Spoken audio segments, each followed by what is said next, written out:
Itinataguyod ng Baguio City ang urban agriculture sa pamamagitan ng basic hydroponics training. Libreng pagsasanay para sa mga residente, isinasagawa ng pamahalaang panglungsod. May report si PIAUC Intern Ellie Borge Lardizabal. Isa ka bang plantito o plantita? Hilig mo rin bang magtanim ng mga gulay sa iyong bakuran?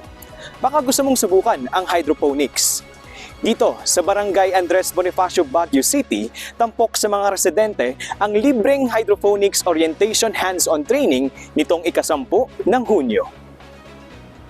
Kasama ang City Veterinary and Agriculture Office o CVAO, matagumpay na isinagawa ang free hydroponics orientation and hands-on training ng Barangay Andres Bonifacio, Baguio City nitong Miyerkules.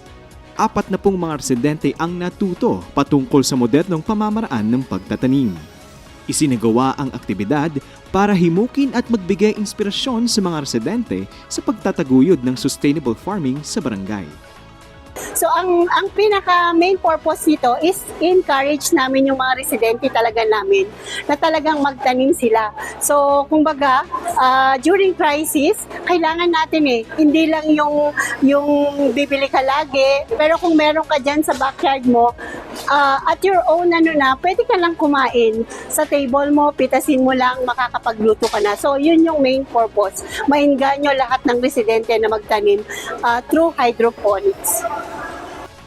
Ang hydroponic farming ay isang paraan ng pagtatanim ng halaman kung saan kumukuha sila ng sustansya mula sa tubig na hinaluan ng nutrients. Nakatutulong din ito upang makaiwas sa mga sakit na galing sa lupa. Ayon kay Iranel Tado, Project Technical Assistant 1 ng CVAO, maraming benepisyo ang dala ang hydroponics. Isa na rito ang pagbawas sa epekto ng El Nino sa bansa.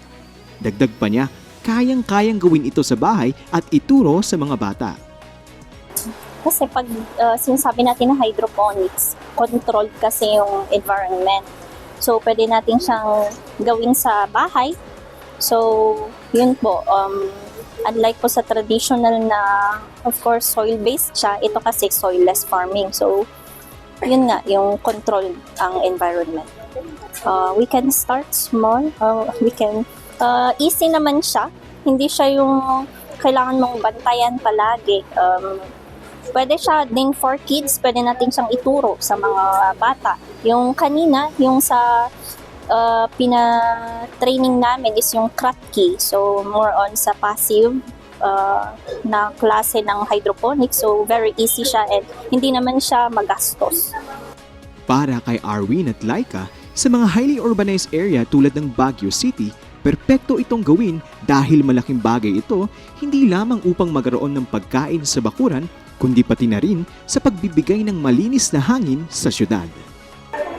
For example po kasi tumira kayo sa very urban na area, parang need po natin ng halaman, of course. For example, yung sinasabi kanina na fruits, di ba? Mahirap pong magtanim doon since wala pong gaanong soil. And if may soil po, hindi naman siya as tulad ng ay healthy na as parang nandito sa ating lugar.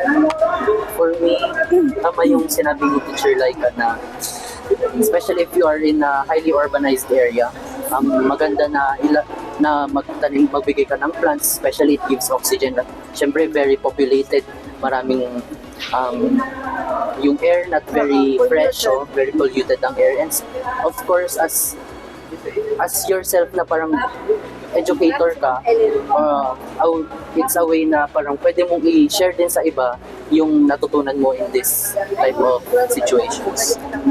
Lubos naman na nagpapasalamat si Marilyn Cabusi sa pagbibigay ng oportunidad sa kanila na makalahok sa aktibidad. Thank you very much sa lahat. At saka isa pa, salamat sa ninyo, pagtsatsaga yung pumunta sa amin para i-explain kung paano kami magtanim ng ganito. Malaking tulong ito para sa ating community. Sa nagbabagong panahon, nagbabago at umuunlad din ang mga pamamaraan sa agrikultura.